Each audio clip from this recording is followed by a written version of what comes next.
Fellas, welcome back to Wiseman Company. Ben here, and today we're going to be talking about AR10s. AR10s make me super nervous. Go ahead, comment below if they make you nervous as well. Every time I see an AR10 in a class or on the range, open gym, wherever it's at, I'm just counting down the minutes until it absolutely chokes. I like the concept of the AR10. I think it's a great idea. Who wouldn't want that big old round that's widely available in a semi-automatic? It's a great concept. I like it. But for those of you that know, it doesn't have a good track record. Even really expensive AR-10s have a tendency to be finicky. LMTs, Daniel Defenses, I've seen choke on some different types of ammo. Really expensive ones, Knights, LaRue's, hard to find, and they're really expensive. They're fine-tuned AR-10s. The cheaper ones, the more affordable ones like Aero Precision, still just as finicky. Then add a suppressor in there and it gets really dicey. They just don't run very reliably in my experience, and I think a lot of you out there have experienced that as well. Now somebody's going to say, oh, I have an AR-10 and it runs great. Yep, you probably just zeroed it and stuck it in a safe. I'm talking about running it for a significant amount of time with a significant amount of rounds through it. And it's okay, all guns have a hiccup here and there once in a while, but I'm talking about 95% reliability rate. And the AR-10 just seems to be a difficult nut to crack. Today, we have a new contender, for me at least, entering the ring. This has been out for a while, the Palmetto State Armory Sabre 10. There's a few variants of this AR-10 out there. I have the Sabre 10A1. It's got modern features. It looks good. The price is super cool. But does it friggin' work? Okay, let's start with my experience with the Sabre 10 thus far, which isn't, in the grand scheme of things, I haven't had it a long time. I don't have a ton of rounds through it. All in all, I'm just shy of 1,000 rounds through it. And again, that's not a lot of rounds. Let me tell you how it started. So, got the Sabre 10 A1, opened it up, lubed it, zeroed it, and then tuned it. So, took it to the range, nothing real dynamic, shooting from a bench, zeroed it. The groupings were underwhelming. But let's be honest, I wasn't expecting a lot out of this gun. It's not, the barrel doesn't brag about being some sort of super duper, very accurate barrel. Got about 2 to 1.5 inches with ball MAE ammo, and I shot some heavier stuff through it, some more expensive stuff through it, and it was about the same result. Maybe a little bigger, honestly. So the M80, for what I had available to me, seemed to group the best. I shot some IMI, I shot some Privy Partisan, a wide variety, but just plain old M80 ball seemed to group around 2 inches at 100 yards, and I'm fine with that. Let's talk about tuning it. So the Sabre 10 has an adjustable gas block, and this is a very necessary component for the AR-10. I'm not a big fan of adjustable gas blocks otherwise. I think you can run into some issues, and I don't think they're necessary. But again, on the AR-10, the Sabre 10, I think it's a very necessary component.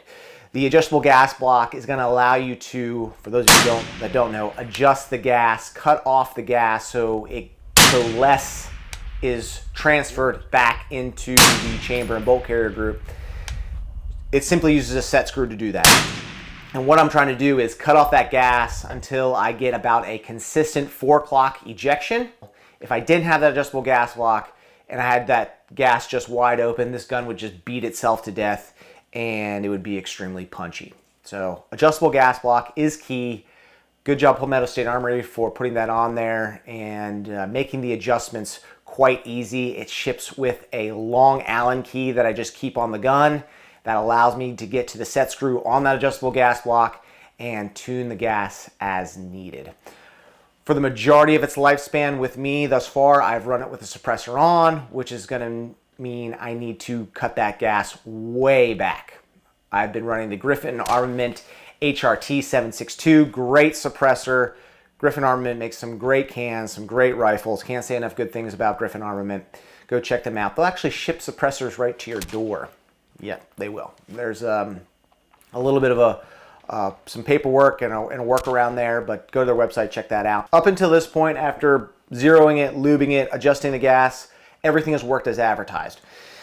The gun's running fine, no malfunctions, and again, a variety of ammo because I was just trying to see what works the best, what group the best. So up until this point, everything's working wonderfully. Next step, I took it to a 2-day Scoped Carbine barrel and hatchet class. Go check out Barrel and Hatchet. Eric over there is a great instructor. If you've watched my channel long enough, you've seen Eric on my channel a bunch of times. You've seen me on his channel. I sometimes assist in his classes. I'm his AI sometimes. And I thought the Sabre 10 would be a great candidate for that Scoped Carbine class. Targets are about 600 yards out. We pressed a little further out than that, but for the majority of the targets, it's 600 and in. And I knew the class would have a lot of movement in it, a lot of rapid engagements. It wouldn't be just, gun golf, for lack of a better term. The gun was going to get put through its paces through this 2-day course. And over the 2 days, I shot about 600 rounds of ammunition. Again, all suppressed, no cleaning, just lubricant over those 2 days. And every time I stepped up to a stage or was running through an exercise, there was this voice in the back of my head telling me that this gun is going to malfunction. And it never did. It did not malfunction one time. Eric even said like, hey, is it still going? And I told him, yeah, it's still running. And the ejection would get maybe a little bit of erratic once in a while, but no malfunctions. Now, again, that's not a lot of rounds, but thus far it has already exceeded my expectations with previous AR10s in my life. Earlier on the channel, we did an arrow build, an AR10 arrow build. It was terrible. And again, like I said, I've seen a bunch of AR10s and variants of in my life, and they've all been less than stellar. So so far, I'm very, very pleased. Made it to the end of day 2, still haven't cleaned it, and no malfunctions to report.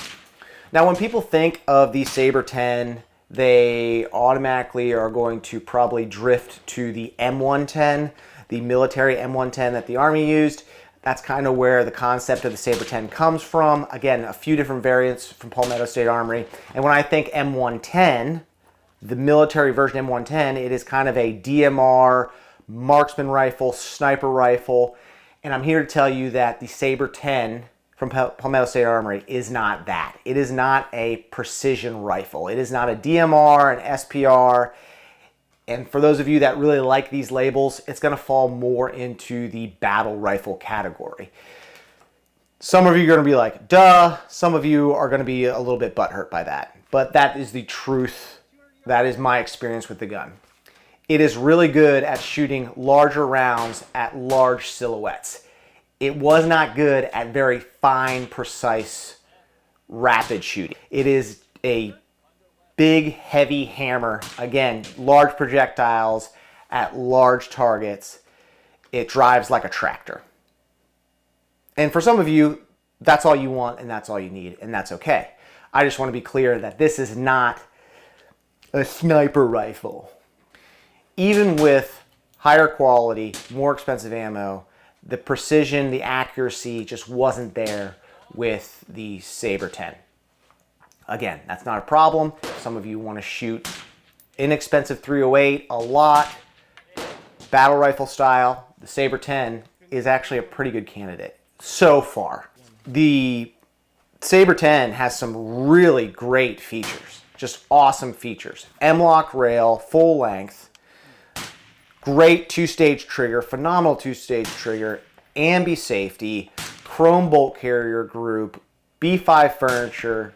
Like, the features are there. Palmetto State did a great job building this out. I just think that there's a little bit of a misconception on what it is. And again, I'm going to label it as that battle rifle, not a precision instrument.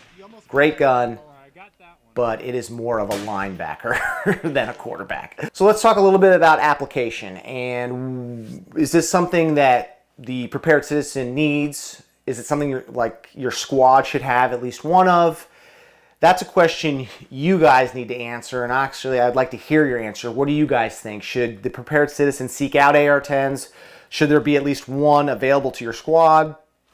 Is that an asset? Is that a capability that's important to you guys? That's the best question. This is a great topic to talk about. I want the AR10 to be viable. Again, I like the concept, especially at this price point. You can find the Sabre 10 from Palmetto State Armory anywhere from $1,200 to $1,500. That is a great price point, and honestly, that's what Palmetto State is known for. Those great price points and listening to their customer base. Bravo, Palmetto State Armory. Like, I'm not getting paid to say that. These people are listening to their customer base. They're developing guns that people want. They are working on concepts that people want. They're pushing the envelope. Good job, Palmetto State Armory. I like to see that. I think you guys do too. So just a little side note, good job. But Sabre 10, let me know. So far, so good. I'll keep you up to date on its progress. It needs to have a lot more rounds through it for sure. I got a thermal coming for it, so I'm going to use it in that capacity. Thermal on top, kind of an Overwatch pig gun, and we'll see how she fares. I'm going to keep feeding it M80 ball because it's inexpensive and it works. Again, I'll keep you guys up to date. There'll probably be a part 2 to this video, or at the least you'll see some shorts or some Instagram videos on it. So, guys, if you want to support us, go to wisemancompany.com. That's the best way to support us. We appreciate all that support. We got a ton of great gear over there to trick out your new Sabre 10, your AR-15. We got stuff for everyday carry. Again, that's the best way to support us. We have fast shipping, high quality goods. Thank you for that support. My name's Ben. We'll see you on the next video.